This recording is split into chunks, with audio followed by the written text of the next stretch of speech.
You know, a cop many years ago told me, he said, Jeffrey, the person who makes the best serial killer is a narcissist. He put himself above everybody in their walk of life. Now, in this case, this gentleman, one of the most notorious criminals in French history, Jean-Claude Ramond, was diagnosed with something called, if I'm not mistaken, narcissistic personality disorder, NPD. And because of this, a lot of people basically died because of it, and he lived a life in the shadows and in lies, and those closer to him paid the ultimate price of his idiotic way he was living.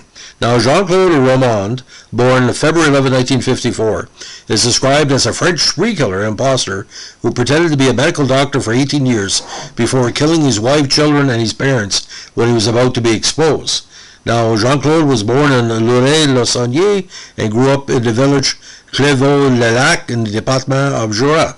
He started in the lycée of Lons-le-Saunier until his possible second levels, he said. In 1971, he registered at the classe préparatoire du lycée de Pâques à Lyon, but dropped out after one term. Afterwards, he enrolled as a medical student.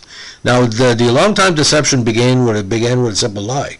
He claimed that he had passed the first and second year medical examinations in 1975, when in fact he had purposely avoided taking them beginning in 1974.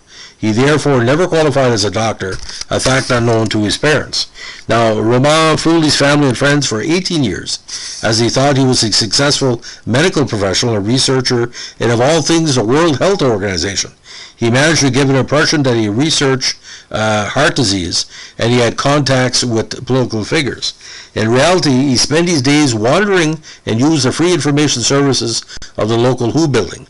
He lived close by in the Mons area of France, and periodically he left for a supposed work trip, but also only traveled to the Geneva International Airport and spent a couple of days in a hotel room there, studying medical journals and a travel guide of the various countries he lied about visiting. Ramon lived off the money his wife and he had made by selling an apartment from his wife's salary and from sums of money which was given him by various relatives, who relied on his assurances that he was investing the money in various imaginary hedge funds and foreign ventures. Now, on the night of the murder, January 9, 1993, he withdrew 2,000 francs and borrowed a 22 long rifle from his father, for which he purchased a suppressor and gas canisters and asked for them to be gift wrapped. That night, he bet his wife to death on the couple's double bed with a rolling pin. He left her body until the morning, sleeping as normal. The next morning, he woke his children, had breakfast, and watched cartoons. He put them to bed that night, and once they had fallen asleep, shot them both in the head. After these killings, the only people who could expose him were his parents and his ex-mistress, who wanted back 900,000 francs that she had given him as a favor. The next morning, Roman traveled to his parents' house, where he joined them for a meal. Immediately after the meal, he repeatedly shot both of them and the family dog. That night, he picked up his ex-mistress, telling her they were invited to a dinner with the then health minister, Bernard Kouchner.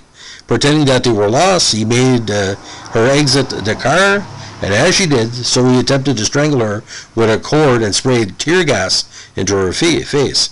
After she fought back, he apologized and drove her back to her home after making her promise to never tell anyone about his attempt to murder her. He then returned to his family home, which still contained the bodies of his dead wife, children, and dog. He sat and watched television before he poured petrol around the house, set it on fire, and took an overdose of sleeping pills to create the appearance of an intended suicide. Whether this attempt was genuine is doubtful, since the pills he took were long expired and he had access to more effective barbiturates. Additionally, the manner in which the fire was set and the timing of his taking the pills made his rescue inevitable. He was rescued by local firefighters, who were alerted to the road cleaners at 4 a.m. the next morning. He survived the blaze, but refused to talk to police during subsequent questioning. Now, his trial began on June 25, 1996. On July 6, 1996, Roman was sentenced to life imprisonment with no possibility of parole for 22 years. He became eligible for parole in 2015. Now, the appeals court in Bourget granted Roman parole in 2019 after he had been imprisoned for 26 years. Yeah, that sounds like a Canadian court there.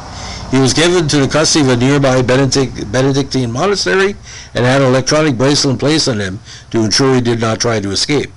Roman is reputed to suffer, again, from narcissistic personality disorder.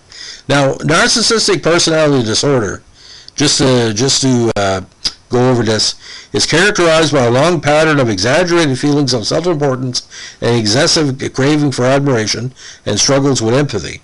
People with NPD often spend much time daydreaming about achieving power and success and perceive injustice for failing to do so. This is a pattern of obsessive thoughts and unstable sense of identity, often to cope with a subpar real life. People with the diagnosis in recent years have spoken out about a stigma in media and possible links to abusive situations in childhood trauma. Such narcissistic behavior typically begins by early childhood, some people say between ages 9 to 12, and occurs along a broad range of situations. Now, the causes of it are unknown, but theorized to be linked to certain types of traumas. It's called also in the Cluster B personality disorders in the Diagnostic and Statistical Manual of Mental Disorders. A diagnosis of NPD is made by a healthcare professional interviewing the person in question. Now, the condition of NPD should not be differentiated from mania and substance abuse disorder. So I'll let you make your judgment if he was full-blown or just a bad pup, as we say. Now, in entertainment field, the case has been brought to what they call production several times. Now, French author Emmanuel Caillé entered in correspondence with the imprisoned Ramon to write a book published in 2000 called The Adversary, based on the case. Now, Nicole Garcia directed a movie based on the book, and actor Daniel Autiel played the part of Raymond, later renamed Jean-Marc Faure in the film. Now, 2 other movies were loosely based on his life.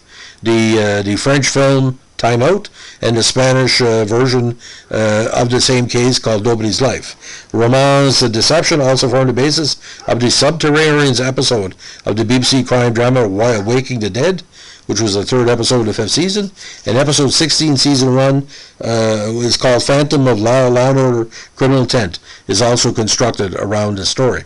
Now, all I can say, it takes a lot to take 16 years to plan to be a serial killer. And like I said, I've covered serial killers, and let me tell you something. This whole situation is so bizarre. If it didn't happen, I wouldn't believe it. Thanks for listening. Bye.